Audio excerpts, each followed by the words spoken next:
Vamos chamar no palco Gabriel Vital e José Roberto. Bom dia. Bom dia, bom dia. Tudo Prazer, bem? viu, Wagner? Joia. Excelente, Gabriel. Só esperar o José Roberto chegar aqui. Opa. Excelente, maravilha. Seja bem-vindo, José Roberto. Obrigado, muito obrigado por nos receber aqui, por nos dar essa abertura de falar sobre o nosso case aqui da Oncoclínicas. Maravilha. Vamos compartilhar aí com a nossa rede aí as nossas experiências, né? Excelente. Como a gente sempre faz no início, antes da gente começar, queria que deixar aberto para cada um de vocês. Primeiro, começando aqui pelo Gabriel Vital. Dá o bom dia ao pessoal e falar um pouquinho quem é Gabriel Vital. Claro. Bom dia a todos, obrigado pela participação aí, espero ter bastante gente conhecida aí e não conhecida também. Eu estou aqui na Onco, já vai fazer aí seus 1 ano em alguma coisinha, eu entrei já com os objetivos de fazer a migração para uma nova plataforma, então eu cheguei para ter essa virada. A Onco já tinha um histórico aí de automação de RPA que a gente vai destrinchar aqui durante a apresentação. Eu tenho minha iniciação em si com automação foi lá no Senac, a gente implantou o Senac lá, eu entrei como estagiário de automação, então tem um tempo aí trabalhando com Automation Anywhere, depois fui pulando de prestador para prestador ali, ganhando mais experiência, colhendo mais frutos. Eu acho que foram os momentos onde eu mais colhi aprendizado, foi com essas pessoas que têm muito mais tempo de prática que eu em automação de processo, então isso me agregou bastante para conseguir entregar esse resultado final, que é o que a gente vai apresentar hoje aqui. Eu gosto de brincar com o meu time aqui, que eles são as engrenagens que fazem tudo rodar e eu sou só o óleo que faz o motor funcionar. Mas a gente consegue fazer o carro andar, de certa maneira aqui, e com uma certa excelência, que é o que a gente vai mostrar hoje aqui. Então, esse é o Gabriel. Fantástico, Gabriel. José Roberto. Olá, bom dia a todos novamente. Eu me chamo José Roberto, né? Como já foi anunciado aqui algumas vezes. Eu trabalho com RPA desde 2015, né? Tem um slide aqui com essa breve introdução aqui, mas vou resumir. Trabalho com RPA desde 2015, estou no grupo Oncoclínicas aqui já desde 2021. Participei de toda a jornada de RPA do grupo Oncoclínicas, né? Inicialmente a Oncoclínicas tinha contratado a Automation Anywhere e mais recentemente a gente migrou para a BotCity e eu tive o prazer também aí de ter essa experiência de realizar todas as migrações dos nossos robôs e desenvolver o framework de desenvolvimento que nós temos e de participar de toda essa evolução, né, junto com o nosso time. E nosso time aprendeu bastante, errou bastante e evoluiu bastante durante esse período aí que nos foi proporcionado aí. Maravilha, Zé Roberto. Gabriel e Zé Roberto, o palco é de vocês, tá? Obrigado. Tô vendo aqui, o Gabriel já tá compartilhando slide aqui, né, Gabriel? Você vai compartilhar, né? Já está na tela. Só aparece na frente aí pra gente uma tarde, aí ocultar. Gabriel e José Roberto, o palco é de vocês. No final, eu volto com as perguntas dos participantes, tá? Obrigado, viu? Boa apresentação. Eu vou ficar para uma segunda parte da apresentação, aí eu fico aguardando aí o passagem do bastão do Gabriel. Tá, aí você vai ficar na tela. Você quer ficar na tela direto aqui com ele? Pode ser. Melhor, né? Beleza. Boa apresentação para vocês. Obrigado, Wagner. Bom dia novamente a todos aí. A nossa ideia aqui é mostrar quem é Oncoclínicas, o nosso time. Depois eu vou explicar como que se iniciou essa nossa jornada de migração para uma outra plataforma de automação.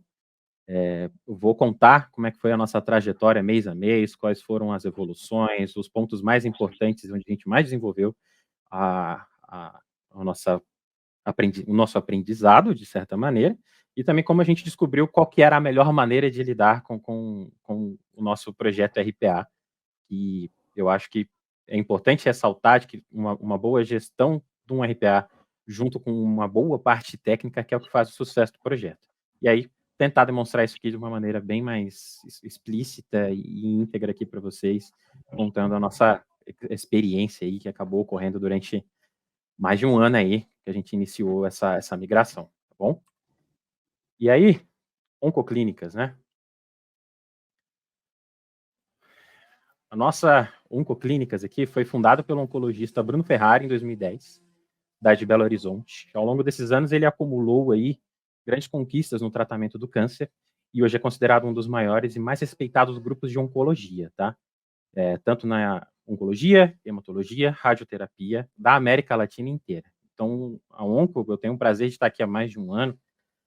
Uma das coisas que mais acontecem é a Onco absorver novas clínicas, ela expandir esse guarda-chuva, que é o nosso grupo, né, onde também é composto aqui pela parte hospitalar, tem atividades tanto para a extensão da saúde humana, e aí mostrando o tamanho que a gente tem hoje, a Oncoclínicas está presente aqui em 14 estados brasileiros, no Distrito Federal, com mais de 143 unidades. Então, é um grupo bem grande, a gente atende muita gente, e eu tenho orgulho, de certa maneira, de estar participando disso, porque é uma missão muito, muito bonita, né? A gente poder agregar aqui, mesmo que seja operacionalmente aquilo, a gente entrega um resultado, a gente entrega uma facilidade para as pessoas que estão num momento muito frágil ali da sua vida, né?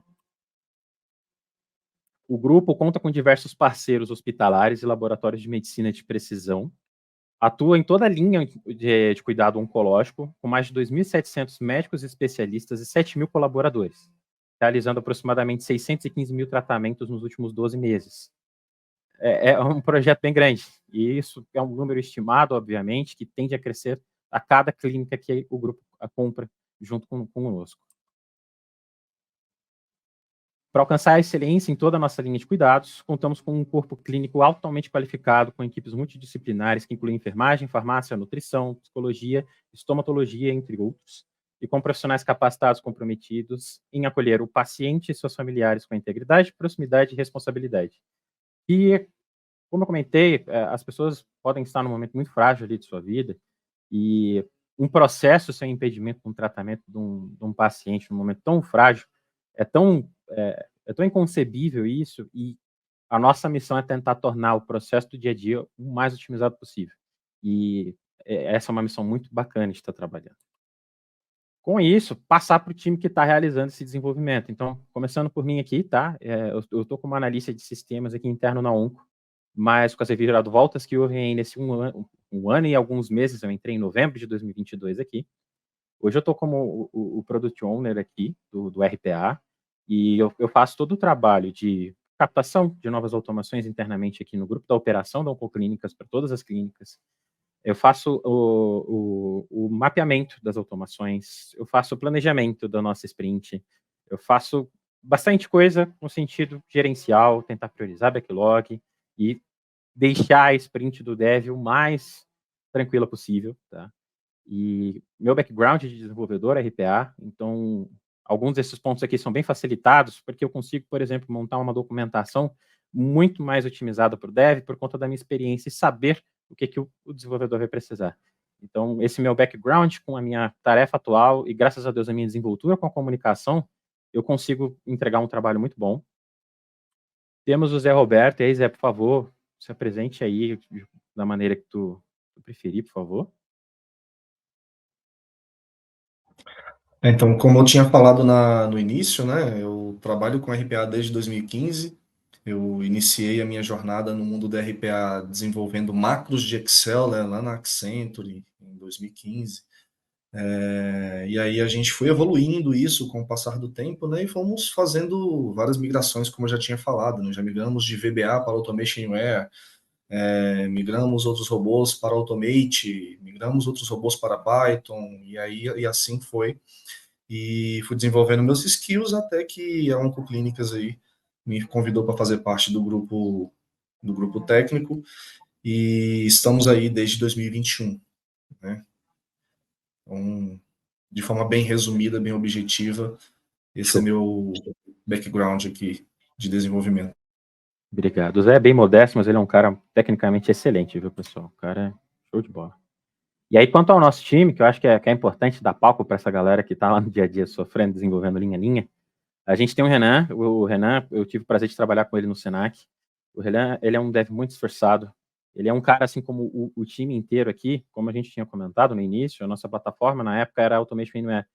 E a gente, em conjunto, a gente teve que aprender Python, teve que implantar, teve que se desenvolver num framework que, de certa maneira, nenhum cara aqui era muito expert em si, mas com toda a bagagem, com todo o conhecimento do cliente, ele conseguiu agregar muito para o nosso time. Eu tenho o Igor aqui também, que ele é o nosso dev excelente. O cara é fora da curva. A curva de aprendizado dele não existe, então ele chega já com a chuteira colocada, aquecido. Ele é um cara que tem uma baita de uma bagagem em questões de experiências, já passou por muitos lugares. E aqui, ele teve o prazer de pegar projetos e processos muito complexos, no qual ele tem, com certeza, um baita de um orgulho aí de ter entregue até hoje. Tem o Daniel, que ele é o dev mais jovem que a gente tem aqui em questões de tempo de casa, mas esse é um cara fora da curva também, cara. Ele em Python, ele tem muito conhecimento, ele agregou muito para a nossa performance escalar as automações aqui internamente, com vários insights em Python. Ele tem um background muito bacana. Ele é um cara muito comunicativo. Eu acho que um dos pontos importantes aqui, eu tive o prazer de contratar o Dan, e a minha preferência era alguém que sabia se comunicar. Então, esse é um cara que eu acertei na contratação, graças a Deus. E tem rolado muito, muito certo toda a parceria desse time aí. E a gente tem o prazer de falar de que funciona muito bem. Todas as engrenagens estão muito bem encaixadas. A gente sabe as capacidades, as proficiências de cada um dos devs que a gente tem aqui internamente. Mas isso é para mostrar quem fez isso aqui ter o resultado que a gente vai mostrar a partir de agora. E aí se iniciou o nosso processo de migração, tá, pessoal? Qual foi a iniciativa? Como eu comentei, eu entrei em novembro de 2022 e um dos escopos que me foi incumbido pela gerência da época era fazer a redução de custos, principalmente quanto ao que a gente gastava para manter o ambiente da Automation Anywhere. E fora essas motivações em questões de custo, que é o primeiro item que eu coloquei aí, quando eu entrei, eu tentei fazer uma reunião com todos os afetados. Então, eu sentei com a operação que pedia robô, eu sentei com o time de desenvolvimento, sentei com a minha gerência, fui pegando todas as dores e tentando propor uma solução para isso. Com essa estratégia, eu colhi também, por exemplo, da parte técnica, onde a gente tinha um problema da plataforma, em questões de suporte ali, onde o suporte era lento e despreparado. Por quê? A Automation Anywhere, ela é totalmente gringa. Então, são os indianos que tomam conta ali de suporte. Quando o Brasil abre um chamado, vai para um cara aqui no Brasil, e a gente reparou um certo despreparo, principalmente onde o cara vai questionar alguns pontos ali da automação, onde a gente começa a se questionar, mas por que eu não posso automatizar em grande escala como é o meu processo? A gente tem automações aqui que chamam muitas tarefas filhas. E a gente começava a receber alguns questionamentos, pô, mas por que você chama tanta task dentro de task? Ou a gente ficava semanas sem o ambiente estar funcionando, sem eles conseguirem dar um retorno, começavam a pedir alguns testes, começavam a colocar alguns listeners aqui no nosso ambiente de VM para tentar entender o que estava acontecendo, e era um suporte muito moroso, a gente demorava muito tempo para ter a solução do problema, na qual às vezes era uma atualização de um patch, ou os caras colocavam uma atualização obrigatória nos nossos robôs e a gente acabava quebrando tudo que tinha em produção. Isso acabou gerando um desgaste da nossa parte aqui, quanto a ter ainda que ficar lidando com esse tipo de situação. Escalar as automações complexas que o nosso grupo tem hoje aqui era um problema. Como eu comentei, a gente pedia um suporte, falava qual que era o robô que estava dando problema, que era um robô complexo, a gente recebia questionamentos do porquê que a gente fazia daquele jeito. Não, é como se a plataforma não estivesse preparada para aquilo. Fora que, parte técnica mesmo, quando acontece algum problema ali em específico, quando o dev ia fazer uma sustentação no código do robô, levava muito tempo, porque a gente não tem uma ferramenta de debug, para onde eu consigo ver linha a linha, colocar onde que parou ali de uma maneira eficiente. Então ele tinha que ver onde que deu erro, voltava para lá, colocava um message box para verificar o resultado, ou tinha que gerar toda uma task teste para chegar naquele momento em específico. Então tudo isso leva tempo. Então, uma sustentação de um robô numa plataforma dessa, para a gente, era muito lento. Comparado com o que eu tenho hoje, eu tenho certeza disso. Outro ponto muito negativo, que foi um dos principais precursores ali, até para a decisão de qual plataforma que a gente ia migrar, era que as automações da Automation são da Automation. Tudo fica hospedado lá, o versionamento, a codificação. Então, eu não consigo migrar isso para uma outra plataforma se eu não tiver que escrever o robô do zero. E, para mim, é um problema, porque o valor da licença é muito caro. Então, a gente, Brasil, dependendo do quanto que a gente quer escalar isso, cada vez mais o projeto se torna insalubre, porque só para manter um robô funcionando é demorado, para desenvolver é demorado, para sustentar é demorado, o projeto começa a ficar muito caro. Então, mais um dos motivos. E por conta de tudo que eu listei, a gente começou a licitação de novas ferramentas.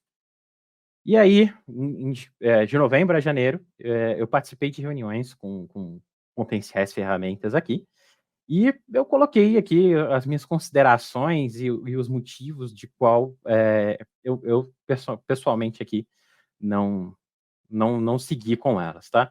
Então, eu fiz uma licitação com o pessoal da Power Automate. Cara, em questões de integração com o Microsoft, perfeito. Então, pacote Office ali, funciona super, você tem como automatizar muita coisa, você tem como conectar, você tem como automatizar processos internos ali. Cara, isso é muito bom, realmente funciona. Mas a parte de automação de processo, onde eu uso meu sistema interno, Tazi, por exemplo, para pedir uma autorização num convênio e tudo mais, a plataforma desktop, para mim, não me atendia. Tá? Eu achei um pouco rudimentar na época, tá? Isso aqui foi 2020 e foi em 2023, no ano passado. Fora que as minhas automações continuariam presas em um prestador. Então, se eu precisasse, de alguma maneira, eles aumentassem o valor da licença, depois eu ia ter que migrar para uma outra plataforma de qualquer jeito, porque não ia ficar sustentável financeiramente falando. Acabou que não ia ser inteligente da minha parte ali naquele momento. Foi uma decisão, obviamente, que eu apresentei para a diretoria, expliquei todos os pontos negativos e positivos para que a diretoria tomasse a decisão, obviamente, mas coloquei minhas considerações. Depois a gente fez o benchmarking aqui e conversas com o pessoal da BotCity, e o que, obviamente, aqui a gente já meio que já deu a letra, mas a gente ficou com a BotCity, depois eu detalho melhor ali de certa maneira, mas é o ponto da liberdade, onde eu faço meu código em Python, Java, JavaScript, o que eu quiser, eu vou, orquestro, na plataforma deles, uso umas credenciais, eu uso os recursos que eu, como desenvolvedor, eu, como meu time de desenvolvimento, decido que vão ser utilizados. E aí, de acordo com o que eu achar de inteligente, chegou um momento que eles aumentaram a licença exorbitante, agora vai ser $, por exemplo. Eu tenho o código é meu, está num repositório meu, todo o controle da automação é meu cliente. Então, eu consigo, de alguma certa maneira, me desvencilhar sem ter de reescrever, por exemplo. Eu posso agendar ali no Windows alguma coisa. E essa liberdade foi muito importante para a gente aqui em questões de tomada de decisão, da onde o objeto, processo, robô é meu. Eu que controlo, eu que versiono, eu que mantenho as bibliotecas, as atualizações, então eu não sofro impacto como eu sofria na Automation, sabe? Eu controlo qual é a versão da biblioteca que aquele robô vai utilizar, de início ao fim. E se aquela biblioteca não for descontinuada, o robô vai funcionar durante anos. Então, essa estratégia aqui é muito boa para mim.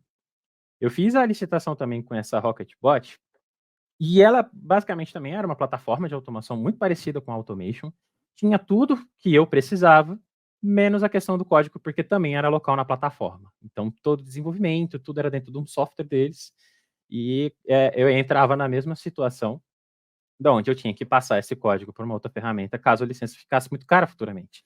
Então, também um ponto negativo ali para eu não acabar levando eles para frente ali na integração. E eu tive também o prazer de conversar com o pessoal lá, os gringos da Robocorp. E, cara, é muito parecido com a BotCity. A diferença é que o valor também é em dólar, porque eles não são do Brasil. E toda a orquestração ela funciona de uma maneira muito voltada para a plataforma, onde eu mandava item a item a ser processado para a plataforma. E aí isso ia ser contabilizado. De acordo com o meu volume, voltava a fatura para mim do quanto que eu utilizei por registro. E eu não gostei muito dessa metodologia de cobrança, mas eu desenvolvi em Python também. Então, eu poderia me desprender deles a qualquer momento, se necessário. Então, eu fiquei preso nessas duas plataformas aí de integração, tá? Em qual a gente chegou ali, depois da decisão de janeiro, onde a diretoria decidiu com que a gente fosse seguindo com a BotCity, a gente, a partir de março, já tinha feito todos os trâmites jurídicos de questões de contratação, qual que era a licença e tudo mais, na qual, o que a BotCity promete para a gente, né? A plataforma de orquestração, eu posso colocar ela aqui em qualquer ambiente, então, Linux, Docker, Windows, como a gente usa aqui é Windows, tá? São VMs de sistemas Windows. A promessa de automatizar das automações ficarem 15 vezes mais rápidas, né? Economia no valor da licença, que é o que, para mim, é muito show de bola. Os códigos não são...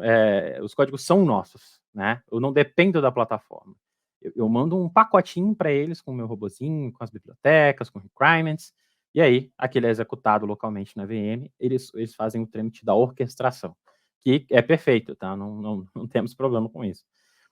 E a sustentação facilitada. Por que eu queria colocar esse ponto aqui? Toda aquela dificuldade que a gente tinha com automation, obviamente isso daqui é por conta da linguagem de programação, não necessariamente é o fornecedor BotCity, mas eu estou usando lá a minha IDE de programação, pode ser um VS Code, pode ser um PyCharm, e eu consigo debugar, eu consigo colocar breakpoints ali, pontos de paradas no código, exatamente onde eu preciso, aonde foi apontada a linha que deu erro.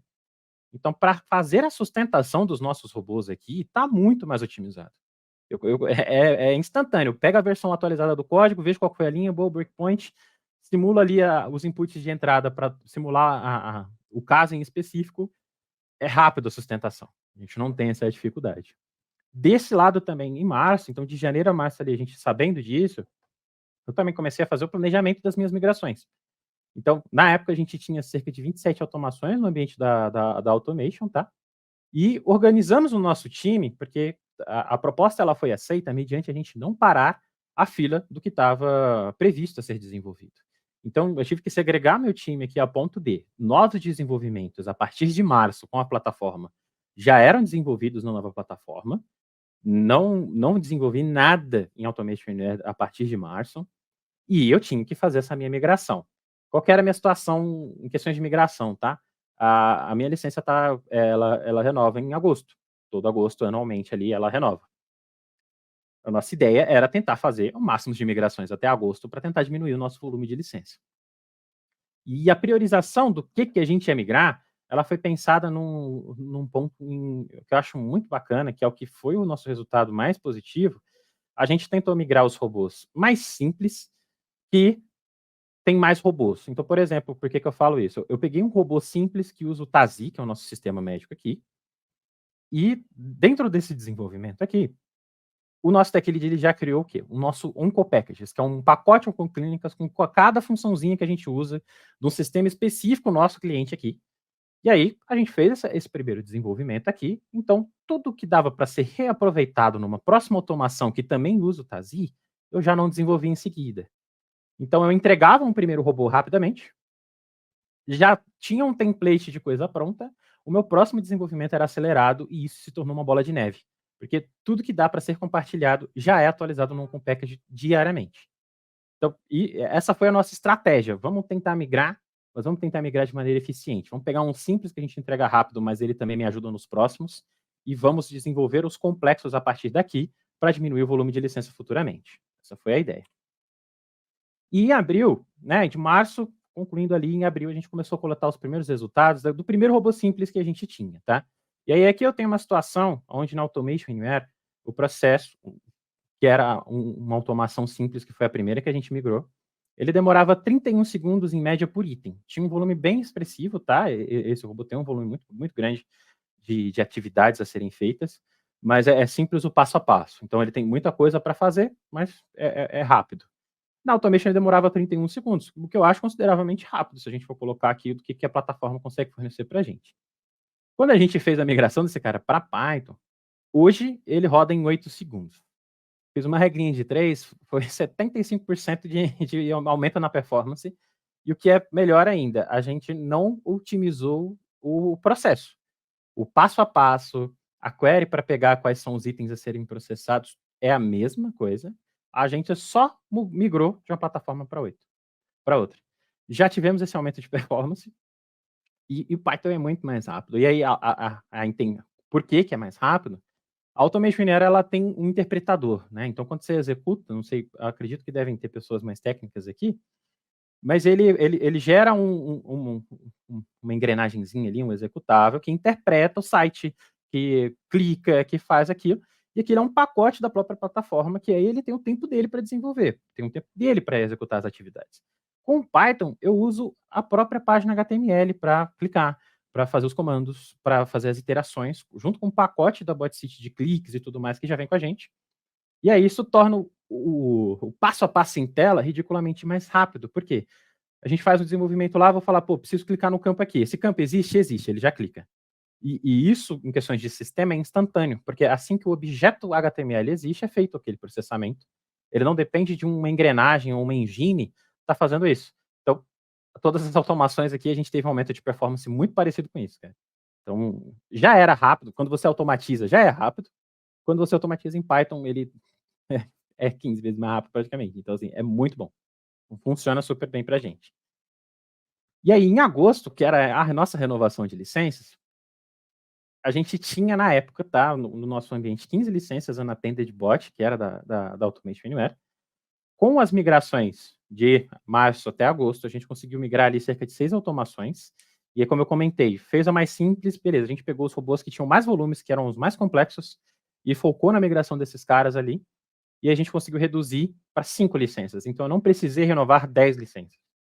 Mesmo assim, foi muito caro, porque a licença é em dólar, então, para a gente aqui, a gente acaba sempre gastando muito mais do que, às vezes, um cara que está nos Estados Unidos, para ele não é tão caro, né? E aí, já nesse período, com uma certa maturidade nas nossas migrações, o desenvolvimento começou a ficar mais ágil, no sentido de todas as tasks reutilizáveis que a gente foi montando, criando dessas 6 automações aqui, tudo fez com que os próximos desenvolvimentos tivessem um tempo de desenvolvimento muito menor. Então, tudo que precisava ser desenvolvido do zero era contabilizado na minha sprint. O que eu não precisava desenvolver tinha um card lá, a montagem do robô. Então, a gente tem situações aqui onde robôs em uma sprint de 2 semanas, às vezes em uma semana, eu monto o meu robô, homologo, coloco em produção, porque às vezes o passo a passo é tão simples, eu já tenho tudo feito em casa, o desenvolvimento é entregue mais rápido. Então, isso pra gente foi um benefício em questão da gente poder entregar mais. E aí, em janeiro, a gente concluiu a migração da nossa última automação, tá? A gente já tinha o nosso ambiente controlado e estável em questões de, pô, eu tenho tantas licenças para rodar processos assistidos, eu tenho tantas licenças para rodar processos em background, onde eu não dependo de uma visão computacional, por exemplo, que a maioria das nossas automações a gente tende a fazer esse desenvolvimento para otimizar o uso das nossas licenças. A gente padronizou o nosso processo interno, a gente padronizou como é feito o desenvolvimento e a gente fez os fluxos de gestão, que é de início a fim como que vai ser feito as coisas. Um ponto que eu acho bacana é essa oportunidade de você fazer uma migração, utilizar todo o histórico ruim ou que não funciona hoje e mudar, padronizar. E a gente usou essa oportunidade com muita sabedoria. A gente não tinha um fluxo, não tinha um padrão, nananã. Vamos fazer a partir de agora desse jeito, padronizado. E o meu ponto é, a gente desenha, mas a gente cobra. Então a gente tem que cobrar que o desenho da melhora da performance, da melhora da entrega, de que os fluxos de melhoria, os fluxos de novos robôs, os fluxos todos sejam seguidos e o time compre a ideia de que aquilo tem que ser seguido por um padrão. Assim a gente consegue padronizar nossas entregas e a satisfação do cliente vai ser muito maior, porque está tudo registradinho, está tudo padronizado. A sustentação, qualquer pessoa consegue fazer sustentação de qualquer robô, porque segue uma lógica da programação ali muito mais otimizada e concisa com que o time inteiro considerou como que é o que vai ser feito. E aí, os nossos processos aqui, eu tentei fazer uns desenhos aqui para a gente poder destrinchar aqui mais ou menos como que está sendo feito as nossas iniciativas e o fluxo de desenvolvimento de uma maneira mais global aqui para vocês, desde o início do processo até a parte do suporte, e aí eu vou passando aqui os fluxos com vocês. Eu tenho a situação aqui, tá, hoje, então chega uma necessidade na área de negócio, ou a gente toma uma iniciativa, conversa com as diretorias, tenta entender o processo, e se surge essa necessidade, eu faço uma reunião de viabilidade de processo, tá, então eu vou entender, vou ver se é viável, se tem algum gap operacional, contratual, algo nesse sentido, estando viável tudo que eu posso fazer, eu marco uma reunião para a gente fazer o mapeamento do processo. Aí nessa reunião aqui, junto com o analista, que no caso sou eu que faço essa atividade, a gente pede para que as pessoas da operação que realizam a atividade no dia a dia participem da reunião, assim como a gerência, a supervisão, para que todos consigam palpitar e trazer os insights do que pode ou não ser desenvolvido no futuro, tentar pegar o máximo de gaps operacionais possíveis para que a gente tenha um documento bonitinho, tá? Então, esse documento a gente chama aqui internamente de PDD, eu acho que é um documento padrão aqui para a parte de automação de processo, tá? E fica na minha responsabilidade. Esse documento eu tento colocar ele de uma maneira bem explícita ali para o desenvolvedor. Eu mapeio as isso, como é hoje. Ó, hoje o desenvolvimento, o cara extrai um relatório, com esse relatório, essas informações filtradas, ele faz desse jeito aqui. E já tento trazer algumas sugestões ali inicialmente para esse documento. E antes de qualquer coisa, quando eu finalizo esse documento, eu mando para a gestão que participou dessa reunião. E com essa gestão, eu peço de acordo em cima da documentação. Então, pessoal, esse é o processo que vocês querem que eu automatize? Sim e não. Ou, Gabriel, está faltando tal coisa, está faltando um depara, lembrei de algo que pode acontecer numa tela específica aqui. A gente fica nesse loop aqui até que eu recebo de acordo da documentação. Uma vez que a documentação esteja de acordo com o que a operação pediu, eu vou e começo os trâmites para liberar os acessos, se necessário. Então, preciso de acesso a uma pasta de rede, preciso que seja criado um usuário, preciso de N situações onde eu dependa de um suporte externo para me dar essa informação. Eu faço tudo isso daqui internamente. Quando eu tenho isso daqui, beleza, ó, tudo montadinho aqui. Coloco isso como meu backlog e eu já mando para o meu tech lead, que no caso é o Zé Roberto, para estar fazendo o SDD, que seria o desenho do software. E aí o desenho do software, qual que é a linha do tech lead aqui para estar fazendo? Ele vai analisar esse documento aqui. E o Zé está desde 2021 aqui na Onco, então ele tem muita bagagem, ele sabe como que faz, e ele usa essa expertise dele e monta um documento muito menor do que o PDD, mais sintético, no qual ele fala qual que é o direcionamento em desenvolvimento, por exemplo. Eu quero isso aqui separado numa função específica. Ó, essa é a query aqui, a query está pronta, ou já dá um direcionamento aqui de onde que ele consegue essa query.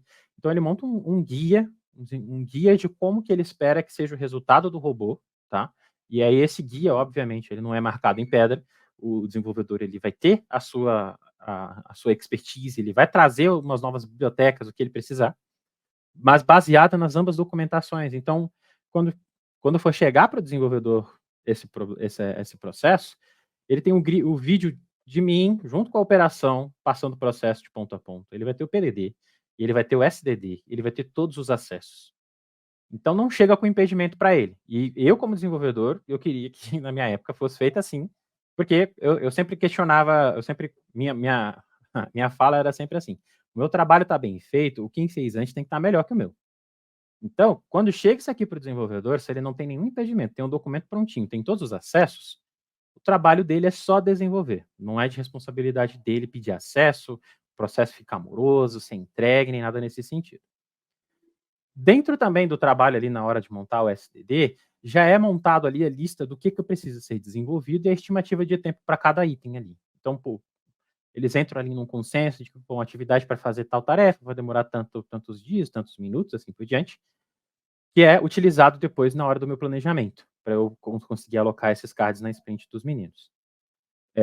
Esse apresentar o SDD aqui para o desenvolvedor, existe esse passo aqui, obviamente, mas uma vez depois do planejamento ali, tá? Então, eu vou fazer o planejamento ali, eu designo qual que é o desenvolvedor, para qual automação, e aí sim, é feito esse repasse ali do que o robô vai fazer, quais são as expectativas. Tem uma reunião do tech lead com o dev para tirar dúvidas, entender o processo.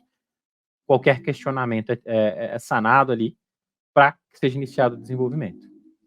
Indo já para o meu planejamento, uma vez que isso tudo aqui já está montadinho, eu tenho os cards que eu preciso criar, o SDD já está montadinho, não tenho problema nenhum, eu vou fazer a minha planning. Tá? Então, nossas sprints aqui são de 2 semanas, e aí a gente tem, eu listo todos os backlogs que eu tenho aqui, a gente faz essa reunião de planejamento aqui, onde eu já tenho meio que alocado ali para cada desenvolvedor aqui. Então, ele também, nessa reunião de planning, ele já fala para mim, na reunião de encerramento anterior ali, ó, Gabs, eu não consegui concluir esses 3 cards aqui, a gente teve tais impedimentos, então, coloca eles para a próxima sprint, e aí eu tenho uma planilhazinha que eu já consigo controlar ali as horas da sprint, com os cards restantes eu sei quanto de esforço que vai ter disponível para ele estar empregando nesse desenvolvimento, e aí eu já tenho até uma previsão, se vai ser entregue nessa sprint ou na próxima, provavelmente.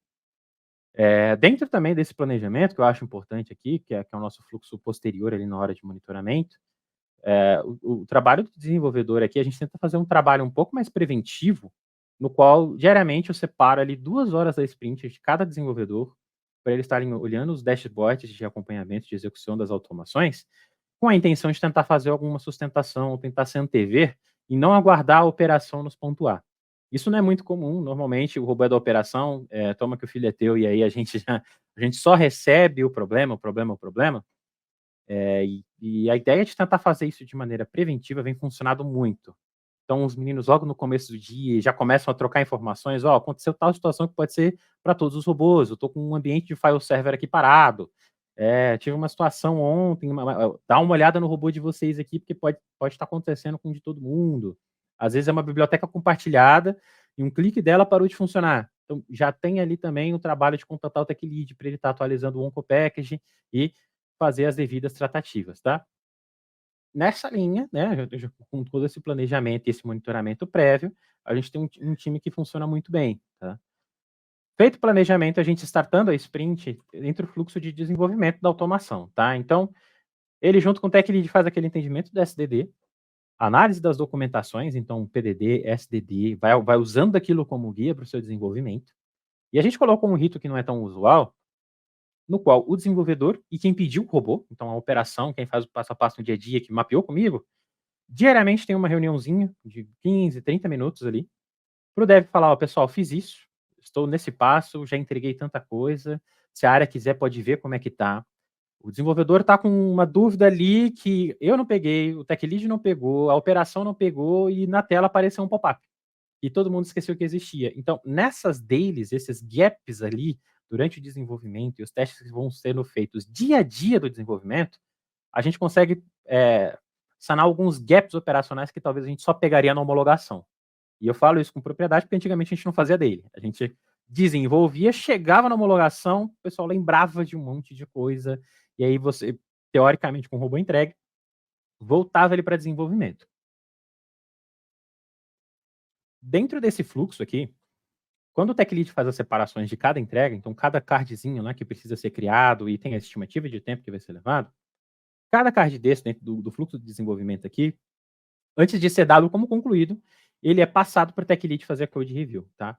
Tem esse fluxo aqui, o Zé vai destrinchar ele com mais propriedade na frente aqui, parte mais técnica da coisa, tá? O que é cobrado e assim por diante. Mas existe também um acompanhamento do código, que foi como eu comentei lá. A gente desenhou, a gente padronizou os nossos fluxos aqui, como vocês estão vendo, todas as tomadas de decisões, para onde vai, quais são os ritos, mas existe uma cobrança disso, e é uma cobrança bem efetiva. O card não vai para concluído se tiver alguma coisa para ser resolvida. E aí, nessa entrega parcial, diariamente o Tech Lead, ele tem o quê? Tem um tempo de sustentação do robô, ele tem um tempo para fazer code review, e aí ele tem um tempo para fazer as atividades também, que às vezes tem um robô alocado, tem uma sustentação para ser feita, participar de alguma reunião mais operacional. Esse tempo do Tech Lead, ele é muito, muito, muito disciplinar, multidisciplinar, e uma das atividades alocada na sprint do meu Tech Lead é fazer code review. Então, tem esse tempo separado para ele. Porque não adianta eu fazer um planejamento da sprint e não considerar esses tempos de reunião, esses tempos de mapeamento, esses tempos de montagem de SDD, esses tempos de code review. Eles precisam ser contabilizados para eu saber quanto tempo livre que eu vou ter daquele cara futuramente. Quanto tempo que eu posso esperar do José Roberto a partir daquele momento. Então, uma vez que todos os cards estejam dados como concluídos pelo Tech Lead, é iniciada a homologação do meu processo junto com a operação, e aí, dependendo da complexidade da automação, há uma homologação de 3, 5 dias ali, na onde é executado em ambiente de homologação o processo de ponta a ponta.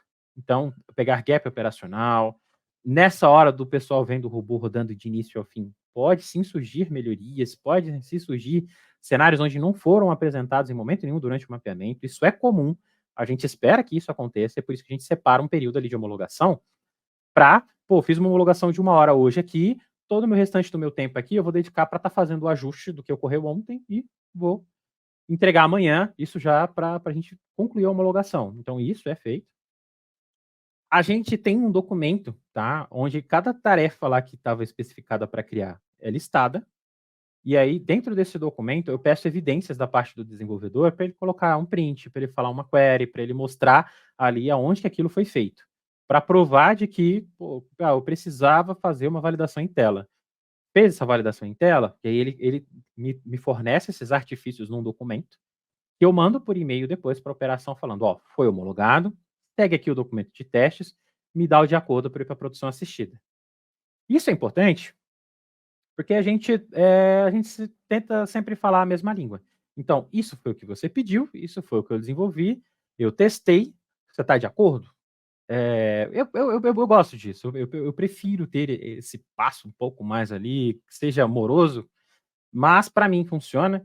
A gente tem colhido os bons resultados com isso, em questões de satisfação do cliente, porque quando a gente cobra a operação de tentar me dar o máximo de detalhes possíveis e me dar, passar ali o de acordo por e-mail, falando que está ciente do que está sendo entregue, ela compra a ideia da automação. Ela não fica de disse, não me disse, de que eu pedi tal coisa numa reunião, mas não foi feita.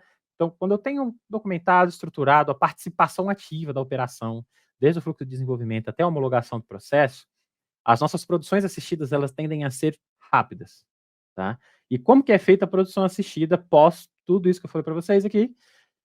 O desenvolvedor, sem realmente ali a necessidade da operação estar com ele ali, ele, na máquina dele localmente, ele vai executar o robozinho, e a intenção da produção assistida inicialmente ali são pegar gaps de exceções de sistema. Então, algum clique ou alguma instabilidade, aumentar um delay de alguma validação, algo nesse sentido, e para isso, ele coloca alguns breakpoints ali nas exceções, né? Então, tem um try except no Python, né? Que é o try catch da vida. Nesse except aqui, é colocado os breakpoints e ele deixa rodando em produção. Quando é parado, como tem o breakpoint, ele vai, analisa, verifica onde que deu erro, se tem como corrigir ou é uma exceção de negócio, e aí ele vai fazendo isso. A gente tende a colocar como padrão 5 dias de produção assistida, mas é algo bem tranquilo, assim, que dá para você alocar com um desenvolvimento novo, porque como eu comentei, Python, você deixa ele rodando aqui numa tela à parte, ele não vai dar erro, tá? Você pode estar fazendo outro desenvolvimento, você pode estar mexendo com a apresentação, você pode trabalhar livremente aqui, porque o Python ele cria um ambiente dele ali, ele cria um environment ali que está sendo controlado por ele, e ele não vai utilizar minhas outras janelas para estar trabalhando.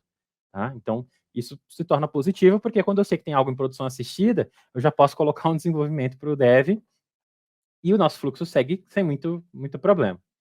Então, feito o desenvolvimento, depois da produção assistida sendo concluída, eu peço um de acordo para colocar esse cara agendado, tá? Então, agenda esse robô de acordo com o que foi acordado entre a gente e a operação, de acordo com a necessidade do cliente e o volume que aquela automação vai ter de casos a serem processados, é feito isso aí pós os 5 dias, tá? E aí a gente se inicia o nosso fluxo de suporte.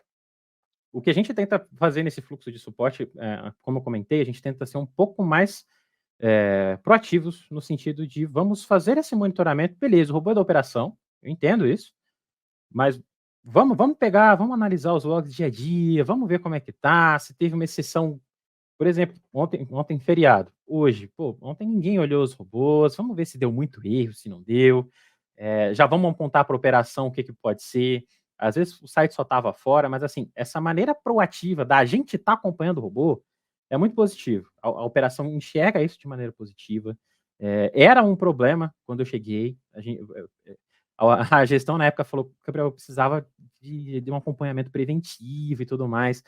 Às vezes a operação chega 3 dias do robô passado para ver que ele estava parado ali. Então, assim, preciso de um pessoal olhando isso. E como eu falei, a gente aloca 2 horas na sprint para o cara monitorar, obviamente, já tem os dashzinhos bonitinhos montados ali, e uma possível sustentação também é encaixada. Como é numa sprint, 2 horas por dia, ele tem 20 horas ali na sprint para fazer uma sustentação. Pode ser que em um dia ele não use nada, ele use 5 minutos para ver os dashboards, mas tem um dia que ele precisa fazer uma sustentação, ele usa essa carga horária total da sprint ali, sem atrapalhar a minha entrega, porque eu já dediquei um espaço na agenda do cara para ele estar fazendo esse desenvolvimento. E aí, como eu comentei, tá? Ou é através do monitoramento diário, ou através do acionamento da operação, é feita a sustentação ou a correção de um erro. Pode ser, às vezes, um problema contratual que foi alterado, e aí não vai aparecer no robô. O robô vai estar dando sucesso, mas houve uma alteração contratual onde um parâmetro era X, agora é Y, e isso entra como uma demanda de mudança. Isso precisa ser analisado, ver a complexidade de encaixar isso na sprint, para que aí sim seja desenvolvido, corrigido de acordo, tá? Pós essas correções e homologações, a gente sempre pede um acompanhamento da operação mais próximo. Ó, fizemos, tá aqui, tá em produção, mas acompanhem, porque essa regra foi alterada e a gente não sabe o impacto disso futuramente. Então, por favor, deem o devido acompanhamento. Então, é feito isso hoje em dia e, cara, para mim está sendo bem satisfatório. A gente tem recebido um feedback positivo nessa linha de raciocínio aqui, onde tem problemas que nem chegam para a operação. Tem situações onde os meninos, durante o dia, assim, chega 10h30 no nosso horário da daily ali, os meninos falam, não, tava fazendo sustentação aqui no robozinho de manhã, já coloquei, tá funcionando, tá tudo certinho. E aí, o dia é muito mais feliz, você não é acionado todo dia, todo momento ali, pedindo uma resolução de um problema que você poderia ter só monitorado, viu que já era simples de resolver, resolveu a produção, tá funcionando, fala que foi algo que foi corrigido. Um ponto importante aqui que tem que ter é a comunicação. Então, tinha tal problema, eu fui lá, resolvi, a situação era essa, mas já fez a correção, já está em produção. Porque aí quando a operação decidir dar uma olhada lá no dashboard, verificar como é que foi, ela vai olhar o chat lá do seu grupo relacionado só àquela automação e vai ver, não, o desenvolvedor já fez aqui, graças a Deus já está tudo certinho, já foi corrigido, já repassa isso para sua própria gerência, falando que os meninos já tiveram essa ação proativa aí, para fazer isso com antecedência. Que é muito positivo. Eu acho que a satisfação da pessoa que tem um robô tem que ser ótima ali. Ela tem que comprar a ideia, ela tem que ter a automação junto com ela ali como um funcionário. É um cara que está trabalhando para ela ali.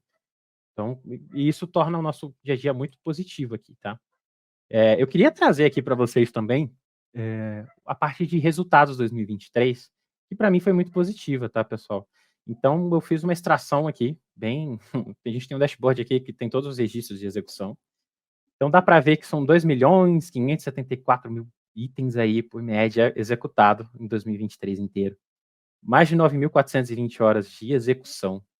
Tempo médio de item ali, 13 segundos, mas isso, obviamente, é contando o volume inteiro de automações ali, tá?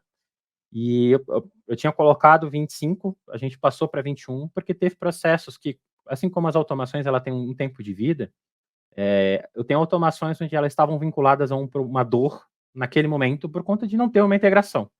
Teve algumas automações que eu fui perdendo por conta dessas integrações começarem a ficar prontas, na qual eu já não precisava daquela automação.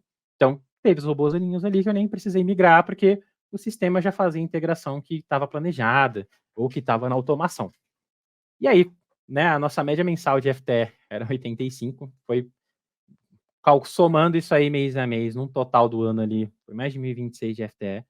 E eu fiz um cálculo aqui básico, calculando que o nosso FTE aqui, cada funcionário valesse 2 salários mínimos, e a gente teve um save bem significativo aqui, tá, de 2023, e isso é muito positivo. Isso aqui é muito bem visto, né? Não é só fazer o robô e não coletar essas informações. Eu mesmo tinha uma certa relutância de pegar essa informação e tudo, só que quando você vê isso aqui, se apresenta para sua gerência, isso prova que o esforço, o investimento, toda a dedicação que o seu time teve para entregar um resultado, valeu a pena, né? Então, como eu comentei, a gente faz até uma separação aqui de log, se vocês separarem.